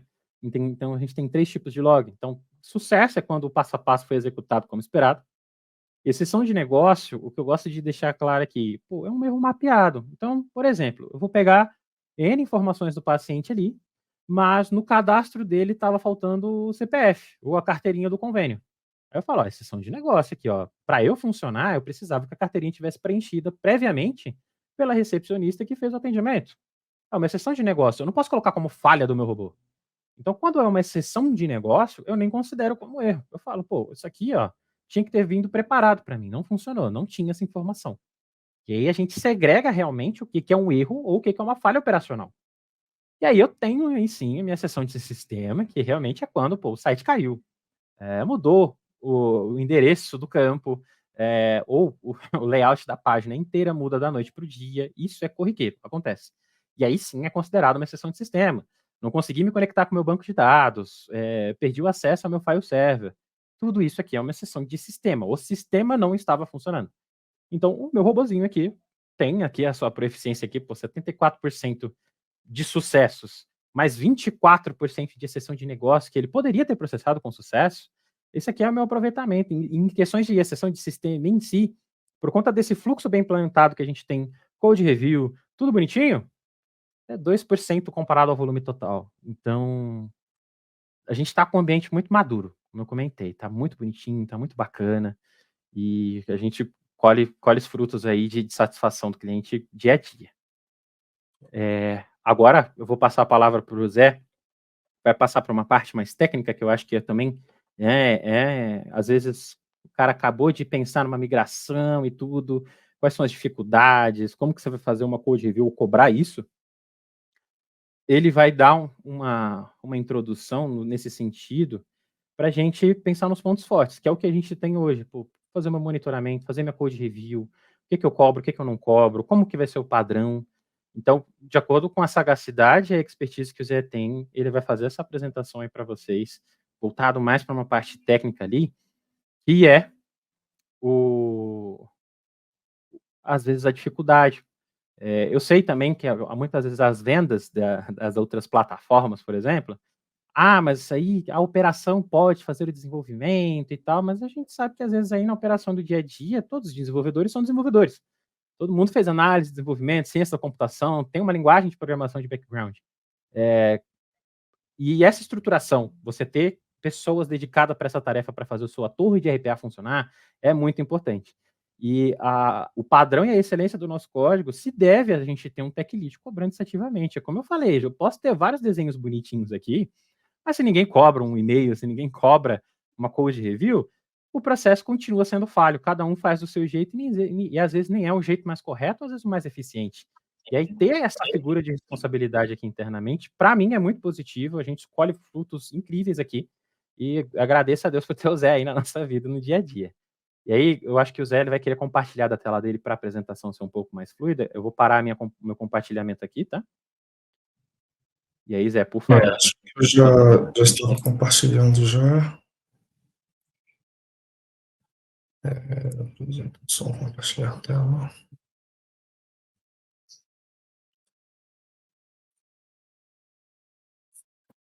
Pronto, agora está tudo certo, né? Então, gente, eu gostaria... essa é a segunda parte da apresentação, né? Eu vou tentar ser um pouco mais breve aqui, que já estamos estourando nosso tempo. É uma parte da apresentação que é um pouco mais técnica, né? Voltada para o público mais técnico aqui. E para quebrar um pouco o gelo aqui, né? Eu coloquei esse meme aqui, que é de conhecimento de todos, né? Ele seria cômico se não fosse tão traumático, principalmente para os líderes técnicos aqui, de plantão, para o pessoal que faz code review. É uma realidade, né? Infelizmente, isso aqui está no nosso dia a dia, né? Quando eu escrevi esse código, só eu e Deus entendíamos o que ele fazia. Agora só Deus sabe. Isso é muito comum, né, na vida dos desenvolvedores solos que estão aí ao longo desse mundão de Deus aí, né? Se você é um desenvolvedor que cresceu na empresa, foi formado na empresa, você tem um padrão próprio, um padrão seu de desenvolvimento de robôs. Alguns, por conta própria, buscam aí se qualificar, se aprimorar, evoluir, aprender com as boas práticas e tudo mais, mas não é a maioria, nós sabemos disso, que não é a maioria dos devs. Então, foi tentando contornar essa frase, eu não queria escutar essa frase de nenhum dos devs do nosso time, a busca realmente foi de evitar que isso acontecesse. Foi aí que, ao longo do tempo, não nasceu do dia para a noite, foi ao longo do tempo que esse fluxo aqui foi sendo desenvolvido e aprimorado, e sempre que a gente enxergava uma dor, a gente sentava na reunião de encerramento da sprint, gente, isso aqui não foi legal, isso aqui ficou realmente... poderia ser melhor, vamos mudar, vamos implementar isso, vamos implementar aquilo, e ao longo do tempo, esse fluxo que o Gabriel já destrinchou, ele já falou bastante sobre esse fluxo, e eu sintetizei aqui nesse fluxo para poder ficar um pouco mais fácil a minha fala. O Gabriel é o nosso analista funcional, né? Ele faz essa conversa com a área de negócio para poder entender como o fluxo é hoje, como a pessoa faz essa atividade manualmente, e ele passa esse documento para mim, para que eu faça o SDD, né? Como o software deve ser. Então, às vezes, o analista lá na área de negócio, ele acessa um site, faz alguns cliques de tela, emite um relatório, com esse arquivo de Excel, eles fazem alguns filtros, pega esses dados, filtra no sistema, e a gente sabe que essa é uma forma de fazer, de automatizar esse processo, automatizar o que o analista da área, lá, o analista de negócio faz com telas, essa é uma forma de fazer, mas não é a forma mais eficiente, né? Então, se eu tenho acesso a esse banco de dados e consigo pegar esse dado lá, sem correr o risco da indisponibilidade do front-end do site, de uma eventual lentidão e eu acabar quebrando o meu robô, se eu posso fazer isso em background, eu vou fazer em background. Eu tenho acesso ao banco de dados, eu desenvolvo uma query que é muito mais assertiva, da velocidade de execução para o robô, esse tempo que o Gabriel mostrou aí de execução do robô, parte dessa velocidade e assertividade é por conta da gente implementar consulta em banco de dados, em vez de fazer vários cliques para poder até chegar em tal tela. Não é possível navegar em uma URL para poder ir direto para aquela página, ao invés de dar esse tanto de clique e ficar esperando a página responder? Então, esse background que eu desenvolvi ao longo desses 3 anos aqui trabalhando na Oncoclínicas, trabalhando, boa parte desses robôs são no sistema de gestão de prontuário do paciente, que é o TASI. Boa parte desses robôs é em um sistema. A gente tem 1 ou 2 robôs que trabalham com software legado, com aplicação desktop, com cliques de tela. A maior parte é navegador, é browser, utilizando o site do convênio e tudo mais. Então, tem todo esse background que eu tenho trabalhando com RPA desde 2015, me fez ter uma maleta de ferramentas que a gente consegue desenhar um fluxo mais assertivo, né? Desenhar um fluxo mais à prova de quebra, à prova de falhas. E aí a gente desenha esse processo, e depois de desenhar esse processo, a gente manda para o desenvolvedor, que vai contribuir com seus insights também. Ninguém nesse mundo está perfeito, né? Perfeito é uma palavra que deriva do completo, concluído, não tem mais nada a ser melhorado, e isso não existe. Então, as experiências do dev que vai desenvolver esse robô, do background que ele tem, se somam a essa documentação SDD, que ele pode contribuir com novas features, com novos insights, e ele vai desenvolver esse robô. Outra coisa que não funcionou com a gente, que só ao longo do tempo a gente foi ajustando, foi desenvolver o robô, fazer a entrega do robô, e só aí você avaliar se o robô está atendendo aquela área de negócio. Isso não funcionou. Em desenvolvimento de outras coisas, como aplicativos, como sites, isso funciona muito bem, porque você consegue fazer uma primeira versão, aquela primeira versão vai para a produção, e depois você desenvolve uma versão 2 com as features que não estavam previstas naquela primeira versão do robô. Você consegue desenvolver um site dessa forma. Em RPA não funciona assim. Não adianta você querer entregar um robô que não tem todas as features que é esperada pela área de negócio. A área de negócio não vai conseguir te entregar um documento perfeito. A gente, através de todo esse fluxo, de todo esse amadurecimento do nosso desenvolvimento, a gente conseguiu fazer um fluxo em que a gente contorna a maioria esmagadora dos problemas. A gente tem um robô que chega ali perto de 90%, 95% de tudo que o robô precisa, que precisa ser desenvolvido para aquele robô. Mas sempre que a gente entrega, quem trabalha com desenvolvimento há mais tempo, sempre que a gente desenvolve um robô, sempre fica alguma coisa de fora da documentação.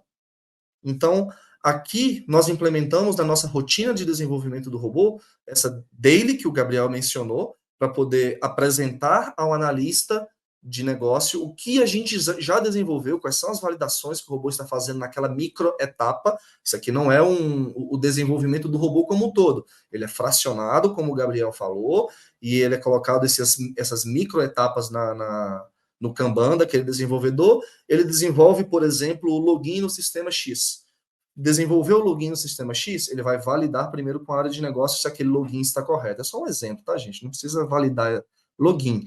Mas vamos supor que tenha regras de negócio para poder fazer login com o usuário XYZ.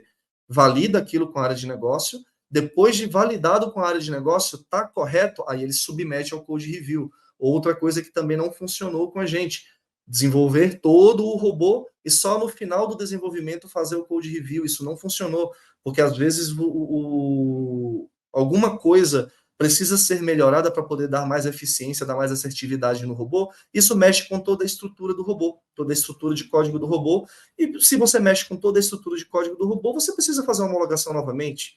Então você acabou perdendo tempo com isso. Então hoje a gente faz microdesenvolvimento, fracionando o robô o máximo possível, testa isso, valida se todas as condições foram atendidas com a área de negócio, submete esse robô para o code review, para a gente avaliar se o código está seguindo todas as boas práticas, depois você homologa e faz a produção assistida. Partindo agora para o code review, né? Qual que é o objetivo do code review? O code review, como já expliquei lá no slide anterior, é evitar que o código daquele dev seja preso, esteja com lock, e só quem consegue fazer manutenção é aquele dev. A gente quer contornar essa situação. Os devs mais experientes que estão aqui na live também, com certeza já passaram por esse cenário. Tentar fazer manutenção no código de alguém e falar assim, gente, é mais rápido desenvolver outro robô do zero do que fazer manutenção nesse robô. Devs experientes já passaram por isso inúmeras vezes. Muitos códigos são escritos com todas as peculiaridades que aquele dev que desenvolveu o robô tem, e aquilo, na cabeça daquele dev, naquele momento, faz sentido. Meses depois, anos depois, ele já esqueceu o que foi que ele fez. Então, quando a gente desenvolveu toda uma documentação de boas práticas, de fluxo de desenvolvimento dos nossos robôs, os nossos robôs são todos hospedados no Git, a gente faz o code review no Git, colocando os to-dos do que precisa ser feito lá. Temos um fluxo bem definido de como iniciar o desenvolvimento do robô, tem um template de desenvolvimento, a própria BotCity disponibiliza esse template, a gente fez uma personalização em cima desse framework, desse template da BotCity, e temos o nosso próprio fluxo. Nós, como o Gabriel mencionou, nós temos um repositório de funções reaproveitáveis. Nós podemos pegar os códigos de outros robôs que já foram desenvolvidos e a gente desenvolve esse robô de forma padronizada, de forma mais flexível, para que ela possa ser utilizada em outros robôs. Não faz um robô dedicado, específico para aquele processo. Faz um robô de uma forma um pouco mais abrangente, para que eu consiga chamar ele de robô X, Y e Z, e isso está hospedado em um repositório. Isso faz com que eu consiga, fazendo manutenção em um código de um robô, todos os demais que utilizam aquele código, ele consegue ser feita a manutenção, ser feita a melhoria daquele robô de uma só vez em vários robôs, a partir desse uso compartilhado das tasks. Então, aqui a gente não utiliza uma task compartilhada, assim, o mesmo código está em vários robôs. A gente utiliza um repositório com esse código, todos os robôs consomem o código que está nesse repositório. Então, feita a manutenção nesse repositório, todos os demais robôs estão automaticamente compartilhados. Isso torna uma sustentação de emergência um pouco mais rápida também. Então, eu tenho vários robôs que fazem interação com esse sistema de prontuários da Oncoclínicas, que se chama Tazi. Então, todos eles utilizam exatamente a mesma task, que é fazer login no Tazi, que está em um repositório. Então, hoje eu tenho 21 robôs em produção. Se a Philips, que é a dona do Tazi, faz uma atualização e troca o XPath do campo de login lá do Tazi, eu não tenho que fazer manutenção em 21 robôs. Todos os meus robôs utilizam uma única task, que está lá nesse repositório compartilhado, e eu consigo pegar essa task, fazer a manutenção nela, e todos os robôs automaticamente vão estar feita a manutenção, vão estar voltar à operação normalmente. Então, o que a gente cobra no nosso code review, né? O padrão de desenvolvimento que nós temos na documentação, no SDD nós temos um checklist com tudo que vai ser cobrado nesse padrão de desenvolvimento desse robô. Nós temos também, além do padrão de desenvolvimento, né, segmentação do código. Então, muita gente desenvolve, como o Gabriel falou, né? Essas ferramentas de low-code, elas foram realmente desenvolvidas com o foco, com o público-alvo, ser aquele analista de negócio. Você dá uma licença para ele e ele automatiza uma tarefinha simples que ele faz lá, uma tarefa mais enxuta, digamos assim, uma tarefa mais simples. Uma única task, você põe lá a ferramenta de low-code para gravar o seu passo a passo, ele grava o seu passo a passo, desenvolve uma task e está entregue. O robô. Isso é um robô, um robôzinho mais simples. Essas ferramentas de low-code são muito boas para isso. Mas quando você automatiza um sistema mais complexo, um sistema que tem 10, 20, 30 funções diferentes, ferramentas de low-code já passam a não atender muito bem esse público. Fica mais difícil a manutenção, fica mais complexa a manutenção, então nós, para poder facilitar o desenvolvimento e o entendimento do robô, a gente quebra esse robô o máximo possível. Então, para fazer login no sistema, eu não tenho isso dentro de um código com 400, 500, 600 linhas. Eu tenho uma função específica para fazer login. Aquela função, ela tem o docstring dela. Fazer login no sistema TASI, utilizando patati patatá. Tem toda a documentação. Cada código é comentado. Então, aqui eu estou preenchendo o campo de login, aqui estou preenchendo o campo de senha, aqui estou validando se a senha já está expirada, aqui eu estou validando se o login foi realizado com sucesso, e eu retorno esse retorno de sucesso para minha task, para minha função principal. Então, o código precisa ser segmentado. Como eu tinha falado, além de segmentar o código, a gente precisa documentar, né, todo o código e todas as funções. Então, como eu já falei, eu vou apressar um pouquinho aqui, porque a gente já estourou o nosso tempo. O código precisa ter manutenabilidade, gente, legibilidade. Isso é uma coisa que no começo trouxe um pouco de atrito aqui com a gente. Provavelmente todo time de desenvolvimento que faz code review tem um pouco de atrito, porque uma frase muito utilizada é: está funcionando, não mexe, não põe a mão. É uma coisa que é realmente que é uma situação em que a gente tem que tentar usar o jogo de cintura para contornar, porque não é porque está funcionando que está legível, né? Você que desenvolveu, você entende o que aquilo ali está fazendo, mas aquilo ali tem que estar escrito de uma forma que outra pessoa vai entender. Porque você fez o robô agora, amanhã eu preciso da manutenção, eu não vou entender aquilo, eu vou fazer exatamente o que eu falei lá no começo. Cara, joga esse robô fora aqui, eu vou fazer outro do zero, porque não dá para entender o que está escrito aqui. Então, esse robô precisa ter manutenabilidade. Eu preciso que esse código esteja legível. Eu preciso que as variáveis estejam com nomes que arremetem ao que ela está armazenando. Eu preciso de funções que tenham nomes que arremetam ao que ela está fazendo. Estou fazendo login no TASI. Login no TASI, gente, o nome da task. É uma coisa que parece ser óbvia para algumas pessoas, mas para outras nem tanto, né?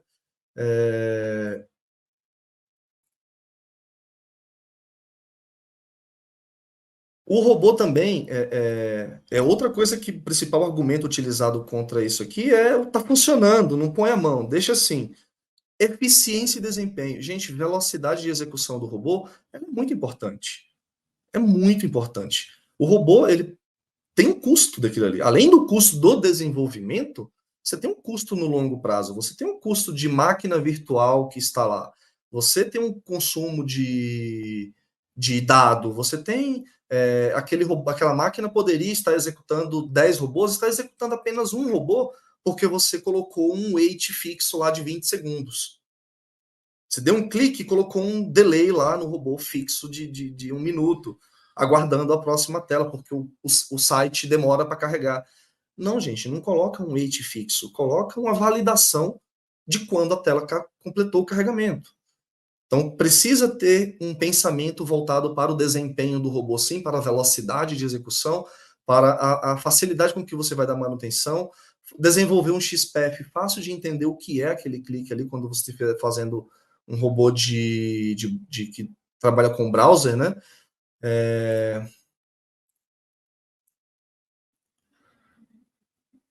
E uma coisa também muito importante, né, imprescindível, é tratamento de erro. A gente vai ver aqui nos slides referente ao monitoramento que boa parte dos desenvolvedores de RPA, ele salva o log que a ferramenta te dá para o analista funcional, o analista de negócio. O que esse analista de negócio vai fazer com o erro em inglês que a plataforma Automationware, o iPath, BotCity, etc., te deu? O analista de negócio não vai entender o que é aquilo ali. Então, a gente tem que ter um tratamento de erro do tipo assim, para o analista de negócio, eu preciso salvar um erro em português. Um erro que diga para ele o que foi que aconteceu, em qual momento da execução do robô, o robô quebrou. Então, o nosso framework aqui, o nosso padrão de desenvolvimento exige que todos os erros sejam tratados. Estou fazendo o login, quebrou por algum motivo, o site estava indisponível ou a senha foi trocada, eu vou acusar uma exceção de sistema, quando o site quebrou, o site está indisponível, ou uma exceção de negócio, quando a senha expirou. Mas eu não vou dar um erro em inglês para o meu analista funcional. Eu vou dar um erro em português. Olha, o site quebrou porque estava indisponível. O site falha ao realizar login porque a senha expirou. E aí, somado isso, mais tarde eu vou falar que a gente tem um log em português, mais um print de tela com o que foi que aconteceu, o que estava acontecendo naquele momento em que aconteceu aquele erro, torna muito mais fácil a manutenção no meu robô. Então, eu tenho que tratar erro, isso é muito importante. O tratamento de erro ele vai impactar diretamente no monitoramento do meu robô. Diretamente. Esse aqui é um gráfico que os nossos analistas de negócio eles usam para poder monitorar a execução do robô. Não só os analistas de negócio, mas também os desenvolvedores. A gente faz parte do time de monitoramento também. Hoje a gente acumula essa função. Nós temos um time pequeno, temos poucos robôs. Ainda não houve a necessidade de criar um time específico para o monitoramento.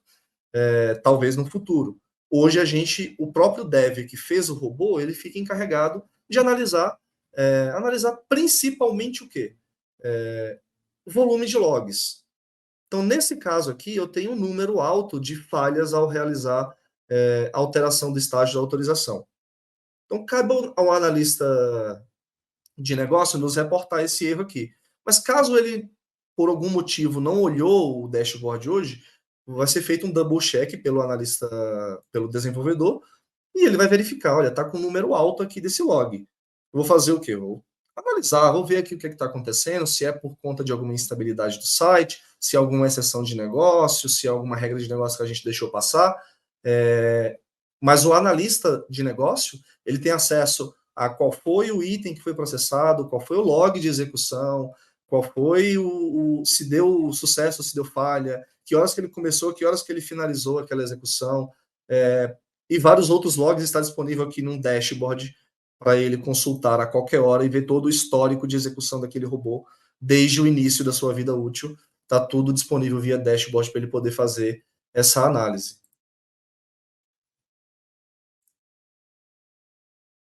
O nosso, como eu já expliquei, né, o nosso analista desenvolvedor, o nosso desenvolvedor, ele consome basicamente daquele dashboard essa tabelinha.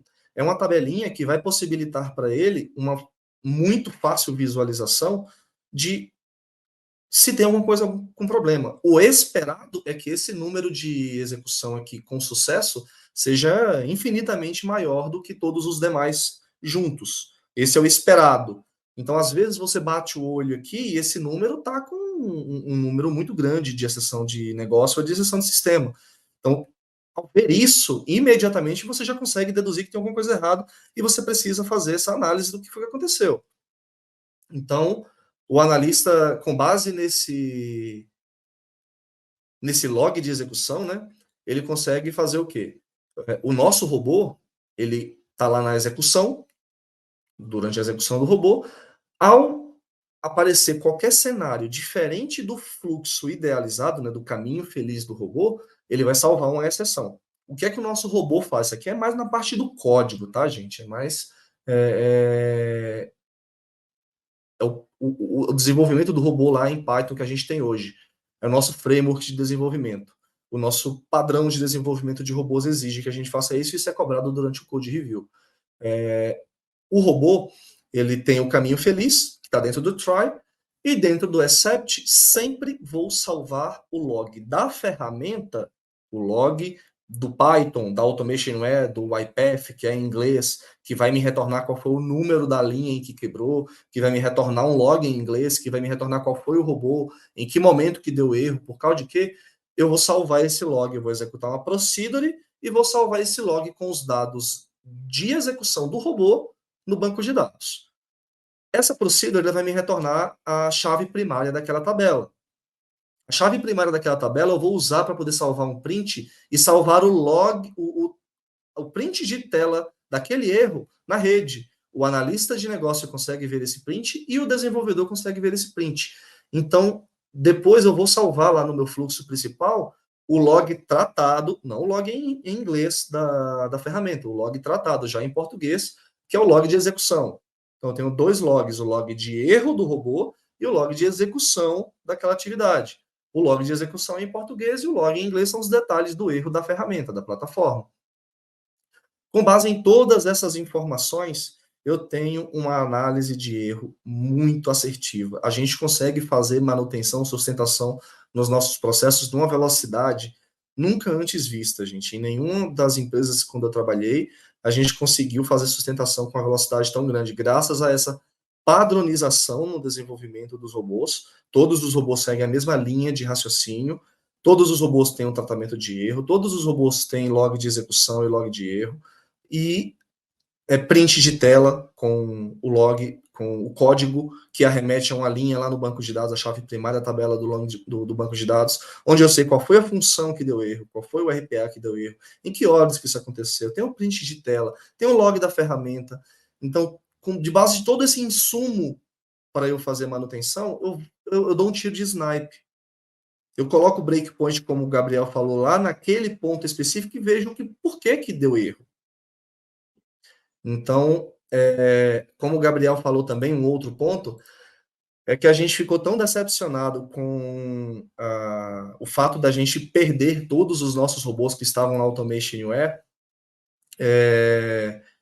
que a gente acabou implementando aqui, não utilizando o recurso nativo da Bot City, que é o recurso de fila, e desenvolveu o nosso próprio interno aqui, e teve como objetivo realmente quebrar essa dependência, né? Depois, em conversa com o Lohan, com o Hugo, com o pessoal da Bot City lá, ao longo do tempo, a gente teve vários bate-papos aí, e eles esclareceram para a gente que esse não é o propósito da ferramenta, eles não querem que a gente tenha lock-in, né? Eles não querem que a gente fique preso na ferramenta por conta dessas funcionalidades. Eles querem que a gente otimize ao máximo o tempo de desenvolvimento, não precisa ficar reinventando a roda. A classe que eles têm lá, o bot do Maestro, ele é uma classe realmente muito completa, quase tudo que você precisa fazer com um robô, você consegue fazer com aquela classe que eles disponibilizaram lá junto com o orquestrador. Muita coisa realmente não precisava ter sido desenvolvida por fora aqui, mas a gente fez porque no início a gente não tinha essa confiança que eles passaram para a gente depois. Então é possível fazer isso utilizando o framework da Bot City, mas nós fizemos internamente aqui com esse objetivo de a Bot City decidiu que ia internacionalizar e começar a cobrar em dólar e aumentar demais exponencialmente o custo da ferramenta deles, a gente simplesmente tira o robô de lá da Bot City, agenda a execução na VM mesmo, e a gente executa um robô sem essa dependência. Mas a gente já está repensando esse racional, estamos pensando em utilizar outras funcionalidades e recursos que já estão desenvolvidos, que já estão prontos, não precisa ficar desenvolvendo novamente. E um deles é esse aqui, que é o controle de fila. A gente fez uma procedure no banco de dados, e a gente vai verificar lá se no banco de dados aquela execução, aquele item da nossa fila, ele já está em execução, ele já deu erro no número limite de vezes que ele poderia dar. Por exemplo, eu posso estipular que o mesmo item só pode ser executado no máximo 3 vezes. 3 tentativas, né? Deu erro 3 vezes, eu já não tento mais executar aquele caso. Eu posso determinar isso nessa procedure. Eu posso determinar qual o tempo máximo de execução. Se estourou aquele tempo de execução, eu paro a execução daquele item. Entre outras coisas, eu consigo fazer esse meu controle de fila aqui internamente. Encerrando a apresentação, acabei estendendo aqui, né, gente, 25 minutos. Gostaria de agradecer a atenção de todos por esse tempo que vocês dedicaram para ver o nosso case aqui. Gostaria de agradecer o espaço que foi aberto aí pelo time da RPA and IA Leaders para a gente poder apresentar o nosso case. Abro espaço aí para o Gabriel para poder agradecer essa abertura. Bom, muito obrigado pela janela de a gente poder mostrar, né, como é que foi a nossa jornada. A gente acabou se estendendo um pouco aí, eu peço perdão, tá? E agradecer, obviamente, o meu time, né? Nada disso, como eu falei, eu sou só o óleo do motor ali. Eles que fizeram o trabalho complexo ali de entregar. Agradecer a operação, que traz o nosso backlog, que ajuda a gente tirando dúvida, que está participando ali dia a dia com a gente, tentando também entregar um produto para Oncoclínicas, que, no final das contas, são para pessoas, né? Obrigado aí. Foi um trabalho colaborativo aí, junto com o time, né? Nós somos Sim. em 6 hoje, né? Temos um time realmente muito autocomplementar. O Igor, nosso desenvolvedor sênior, cara, uma experiência muito grande, um know-how muito grande. O Daniel chegou no time, já chegou com os 2 pés na porta, já chegou sugerindo um monte de melhoria, um monte de coisas, de features que a gente não conhecia, que a gente não utilizava. Então, com base nessas dailies que a gente tem e brainstormings, a gente foi evoluindo esse nosso fluxo. Como eu falei, não está perfeito, cabe muita melhoria, tem muita coisa para ser feita ainda, mas já evoluímos bastante, já andamos bastante. E o resultado, o Gabriel mostrou ali no nosso dashboard. A gente tem vários robôs com um índice de assertividade difícil de ver em outras empresas, com uma velocidade difícil de ver em outras empresas, com um volume de itens processados muito grande, e a satisfação do cliente final, né? Muita gente vê o robô executando, não é possível, gente, como assim? Isso é legal, isso brilha nossos olhinhos. Maravilha, excelente apresentação, Gabriel e José Roberto. Temos perguntas aqui, até pelo tempo, que eu acho que não vai dar para responder muitas, mas vamos ver se a gente consegue Claro. responder ao máximo possível aqui, ó. O Carlos Moutinho, atualmente, quantos fluxos automatizados em produção a Oncoclínica possui? Hoje Em produção, concluídos hoje 21 robôs, né? Já fizemos muito mais, mas é como o Gabriel tinha explicado anteriormente. Os robôs eles foram têm um tempo de vida descontinuados, né? útil. Tem um ciclo de Eles foram vida ao aí. longo. Nós estamos hoje no robô de número 74, para você ter ideia. Então, o sistema Philips que a gente utiliza, o TASI, ele é uma ferramenta que está sendo implementada agora na Oncoclínicas. Ao longo do tempo está sendo feita muitas melhorias e muitas features que a gente desenvolveu para poder atender um certo gargalo naquele momento, hoje já foram atendidos pela ferramenta. E aí o robô deixou de fazer sentido. Maravilha.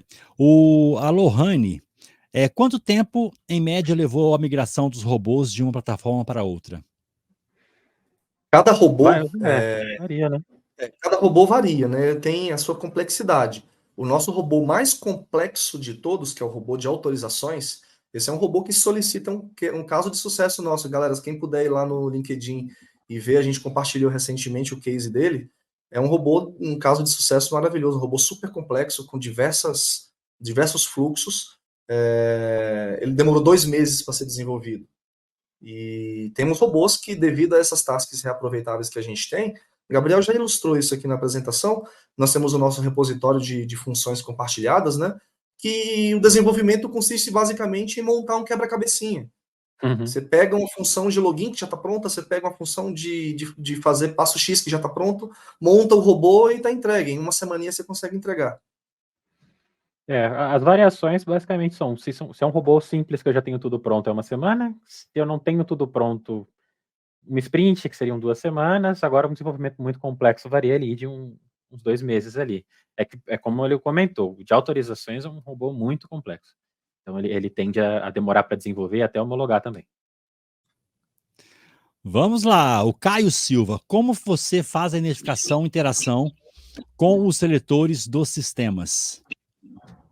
Na hora de mapear os campos, A gente tem um background bom aqui também. Todo o nosso time já trabalhou com desenvolvimento web utilizando Selenium, né? E a gente consegue desenvolver um XPF bacana lá no XPF com tudo aquilo que eu falei do Code Review, com a fácil manutenabilidade, né? Código, um XPF fácil de ler e o mais seguro possível, porque os sites, inevitavelmente, RPA, a gente trabalha com sistemas de terceiros, né? Então, esse robô de autorizações, ele solicita autorização no site da Bradesco, por exemplo. A gente não tem controle nenhum sobre as atualizações do site da Bradesco. Ele eventualmente vai ser atualizado em algum momento, descontinua um e vai para outro, ou apenas inclui uma nova feature. Então, a gente tenta colocar o XPF de uma forma em que Se o código for completamente reestruturado, a página for completamente reestruturada, não tem jeito, tem que realmente fazer de novo. Mas a gente tenta pegar o nome do campo ali e colocar ele de uma forma mais segura, Resumida, né? Resumida. Dá Resumida. uma cortada, você não coloca o XPF inteiro só do copy e cola, você dá uma resumida, você Não. usa os passos, né, ali, entendeu? O próprio Google te cospe lá um XPF, mas se você utilizar aquele ali, você realmente fica bem inseguro, fica bem, Sim. seu robô fica mais facilmente quebrável. Mas não tem nenhum artifício em específico, né? Mais a expertise dos devs mesmo. Ótimo. O Caio Silva.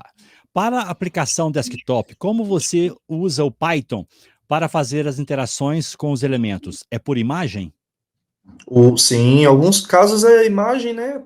O próprio framework da BotCity, ele tem o método find lá, né? Que você consegue passar o caminho lá do arquivo de referência, né? Da imagem de referência, e ele busca o elemento para você, diz se encontrou, se não encontrou, e você trata esse erro aí. Mas a gente não tem muitos robôs interagindo com tela, com o sistema desktop, não. Mas o que eu acho legal é que no treinamento da BotCity que a gente fez assim que a gente iniciou março ali, tem um software deles ali, onde você coloca a janela do sistema legado do lado ali, e aí esse software você fala que, ó, eu quero clicar nesse ícone, que aí você seleciona, ele gera uma âncora, e do lado ele gera o código Python, para você colar no seu código e ele já faz o clique. Então, isso é facilitado pela própria ferramenta lá, se eu não me engano é o Wizard ou alguma coisa assim, tá? Não tenho certeza do nome da aplicação, mas eles têm toda uma apresentação quanto a como utilizar esse artifício, e aí você seleciona a âncora que você quer clicar, e ele gera o código Python daquilo. Obviamente, ele está trabalhando com reconhecimento de imagem, tem toda a questão de resolução de tela, que você tem que ter um entendimento de onde que você vai executar qualquer resolução da tela, e padronizar o seu mapeamento aqui igual para que as codificações de X e Y de trajetória sejam assertivas ali, mas eles têm um facilitador, um software que transforma o código Python para você clicar, escrever, tudo bonitinho. Tem sim hoje. Fantástico. Ó, o Vinícius perguntando como você faz os templates da automação e como garante que esses templates estejam atualizados nos projetos? Através do Code Review. A gente garante que no Code Review a gente cobra o uso do nosso template, né? O uso do nosso framework de desenvolvimento. Ótimo, vamos lá. O Vinícius também pergunta o seguinte: entendi quanto à atualização. E a garantia que nas automações será replicado essa atualização? Através do Git, né? O nosso no requirements você fala, né? A gente coloca no requirements que nós estamos... É como se fosse uma biblioteca que nós criamos, né? Uma biblioteca nossa. Então, a gente deixa lá sem versão fixa. Essa é a única biblioteca que não tem uma versão fixada no requirements. Essa é uma boa prática, inclusive. Desenvolvi com a versão X da biblioteca. Então, se você desenvolveu com ela, é bom que você deixe a versão que você usou para desenvolver, para que, caso essa biblioteca seja atualizada, não quebre o seu robô. Também, então... Zé, travou um pouquinho aqui pra gente, viu? Alô, vocês estão me ouvindo? Agora. Não, agora tá. Pode falar, Roberto. Então, quando você coloca esse endereço do Git no seu requirements, toda vez que o robô for executado, essa é uma das vantagens da BotCity também, tá, gente? Quando você usa a BotCity, a orquestração via BotCity, toda vez que o robô vai executar, ele executa o requirements para poder verificar se todas as bibliotecas estão instaladas necessárias para aquele robô. Então, se alguma biblioteca foi atualizada, como a do nosso pacote, ele atualiza toda vez que ele for executar. Então, se está com a versão mais corrente, não faz nada, o próprio Python já acusa que já está com a versão correta. Se precisar ser atualizada, a cada nova execução, a BotCity executa o bot requirements, o requirements.txt, e atualiza as bibliotecas. Então, é assim que eu garanto que o meu robô está utilizando sempre a versão mais recente do meu pacote, do meu Onco Package. Perfeito. Foi assim que a gente batizou aqui internamente. Fantástico. Eu tô vendo que o Renan, ele tem algumas perguntas aqui que eu vou pular elas, que o Renan Maciel acabou respondendo para eles aqui, tá? Então a pergunta do Renan, cadê? Do Vinícius, a Daiane, já foram respondidas no chat, tá? Eu vou passar uma pergunta aqui do Breno, que ele coloca o seguinte: vocês poderiam disponibilizar o fluxo de trabalho e organograma da equipe de vocês? Com funções, etc. Podemos sim. Entre em contato com a gente lá no LinkedIn que a gente conversa. Perfeito. Maravilha, gente. Conexão é tudo, hein? Já aproveita, entra lá no LinkedIn deles, tá? Para quem não souber o LinkedIn, eu já vou fazer o seguinte aqui, ó. Eu vou colocar na tela para vocês aqui. Na tela não, desculpa. RPA, no chat. Eu vou colocar para vocês aqui no chat o link da página de cadastro, que vocês fizeram o cadastro para estar aqui hoje. Lá você tem o link do LinkedIn de todos os palestrantes de hoje, tá? Tem a foto lá do Gabriel, tem a foto do Zé Roberto. Embaixo da foto vai ter o ícone do LinkedIn de cada um deles. Basta vocês se conectarem ali, tá? Se eu pulei alguma pergunta aqui, peço perdão para vocês. Foram muitas perguntas que nós tivemos aqui. Então, se essa pergunta não foi respondida, ao conectar com o José Roberto e com o Gabriel, faça a pergunta lá para eles, que eu tenho certeza que eles vão atender aí, vão responder para vocês com o maior prazer. E queria deixar aqui aberto agora, Gabriel e José Roberto, para vocês poderem fazer as considerações finais de cada um de vocês e despedir desse público maravilhoso, começando aqui com Gabriel Vital. Bom, obrigado pela oportunidade, gente. Acho que para mim foi muito prazeroso poder mostrar esse resultado aqui. Me considero bem jovem para ter conquistado algo tão grande aqui, como eu enxergo que o nosso projeto é um que deu muito certo aqui dentro da Onco. E obrigado pelo palco, tá, Wagner? Obrigado aí, pessoal da RPA Leaders. E fico à disposição aí. Estou totalmente aberto aí para trocar ideias, trocar figurinha ali no LinkedIn. Só se conectarem comigo, viu? Obrigado. Excelente. Zé Roberto. Pessoal, eu gostaria também de agradecer a atenção de todos, né? Todo mundo ficou aí até quase 1h da tarde, escutando a gente aqui e nos dando atenção. Conecta com a gente lá no LinkedIn, vamos trocar ideia, vamos trocar experiência, que foi graças a essa troca de experiência que a gente chegou até aqui, e eu tenho certeza que é graças à troca de experiências que a gente vai continuar avançando. Então, eu compartilho bastante conquista lá no LinkedIn e aprendo bastante com o compartilhamento dos demais. Então, contem com a gente no que for possível, a gente ajudar, a gente vai ajudar. Obrigado pelo espaço que foi dado para a gente divulgar aí o nosso trabalho, e ficamos à disposição. Excelente, Gabriel e José Roberto, em nome da ABInfo e do Instituto Information Management, quero deixar aqui a nossa gratidão, nosso muito obrigado mesmo por vocês terem aceito estar com a gente aqui nessa edição de maio, e pode ter certeza que em breve teremos mais ações com vocês também, tá bom? Fechado, obrigado, viu? Excelente, ótimo dia para você, Gabriel, para você, José Roberto, um abraço. Tchau, tchau. Obrigado, tchau, tchau.